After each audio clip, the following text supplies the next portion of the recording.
The world of cryptocurrencies has been jolted by unexpected discoveries, and this time, the story focuses around Gary Gensler, the head of the United States Securities and Exchange Commission, and a reportedly secret arrangement involving Ripple Labs, the company that is responsible for XRP. This arrangement is said to involve Ripple Labs. The world of finance is home to a number of individuals who are considered to be among the most controversial. Rumors about this transaction are making their way via digital forums and insider groups, and they claim that the Securities and Exchange Commission, SEC, the very agency that has been engaged in a legal struggle with Ripple for a number of years, has privately acknowledged the true value of XRP for the purpose of serving as the future backbone of institutional liquidity rather than as a speculative token. A staggering offer was allegedly offered behind closed doors with a value of $10,000 per XRP, as stated in the charges. It would appear, on the basis of the rumor, that this was not about regular traders or market speculation, but rather a structured settlement structure that has a direct connection to the fate of the global financial system in the future. It is important to travel back in time in order to come to an understanding of how such a massive number could ever be taken into consideration.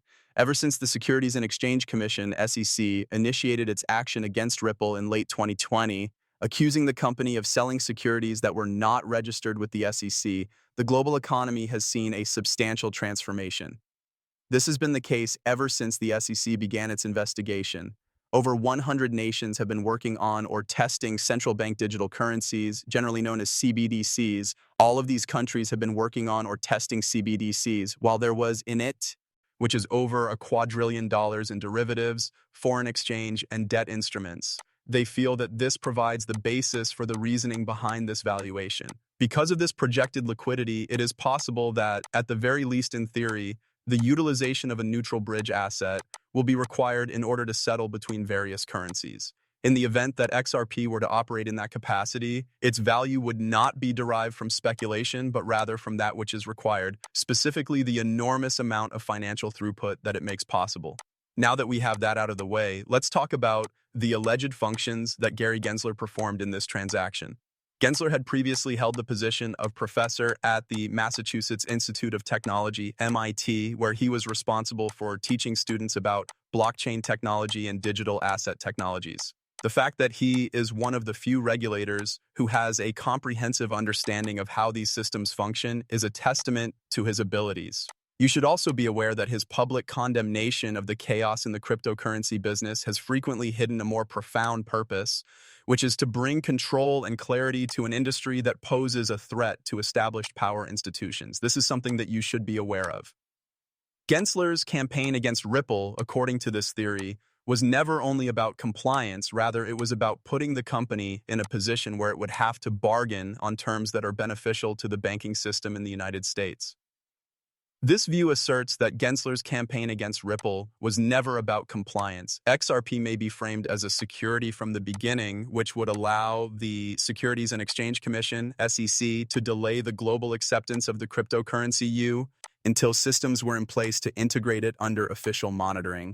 It is therefore possible that the alleged offer would function as both a settlement and a buy-in, providing a means for the government of the United States of America and other institutions that are connected to it to acquire substantial holdings of XRP prior to the asset's actual worth being unlocked through application on a global scale. Despite the fact that you are aware that some individuals may dismiss this as nothing more than another conspiracy, there are certain acts performed by Ripple and the SEC that unquestionably give fuel to the flames.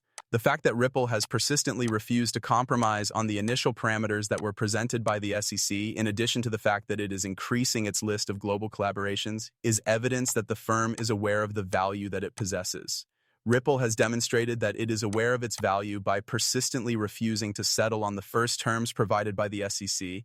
This refusal, in conjunction with the growing number of global relationships that Ripple has developed, is evidence that the company can be trusted.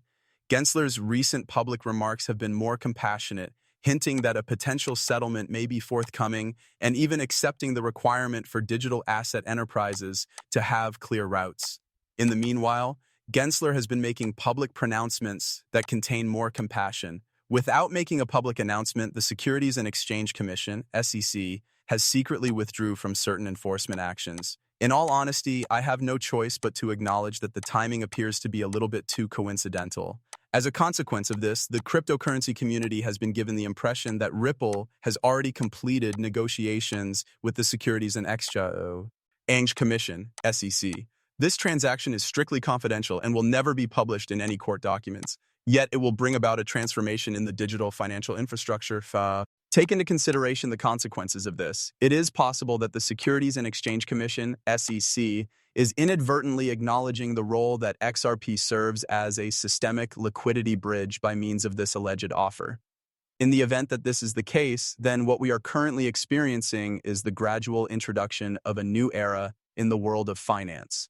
From the perspective of this theory, XRP would serve as the neutral settlement layer, which would make it possible to achieve interoperability among CBDCs, facilitate payments across international borders, and possibly even tokenize equities. The valuation of $10,000 is not meant for retail consumption. Rather, it is a benchmark for institutional investors that takes into consideration the consolidation of global liquidity. Retail consumers are not the intention of this valuation. It is the price point at which the value of everything in the world may be transmitted, measured, and settled without any friction. It is the price point. Ripple's escrow system, which holds around half of the total quantity of XRP, was built specifically for this purpose, with the objective of releasing liquidity in phases as the system transitions from fiat to digital settlement, according to the argument put forth by advocates of the cryptocurrency.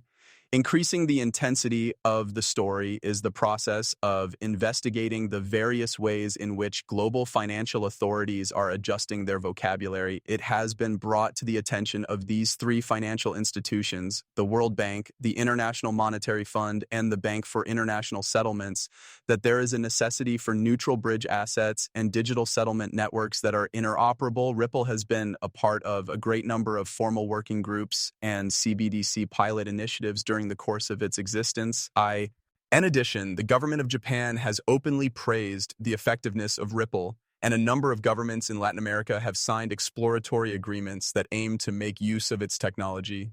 You ought to be aware of the fact that even the Federal Reserve's own faster payment project, FedNow, is a reflection of the same quick settlement logic that can be found in RippleNet. However, FedNow operates solely inside the jurisdiction of the United States of America. If Ripple's system were to become the standard for the worldwide transfer of digital wealth, then it would be necessary for it to incorporate global liquidity into the price of XRP. This would be the case if Ripple's method were to become the norm. As a consequence of this, there is a widespread perception that important regulatory bodies have already comprehended this and have taken actions that are in conformity with it. An additional possible explanation for the tranquility that Ripple maintained during the storm is that this could be interpreted from a strategic point of view. Ripple broadened its operations across the globe while other Bitcoin firms were unable to survive the criticism from the Securities and Exchange Commission, SEC.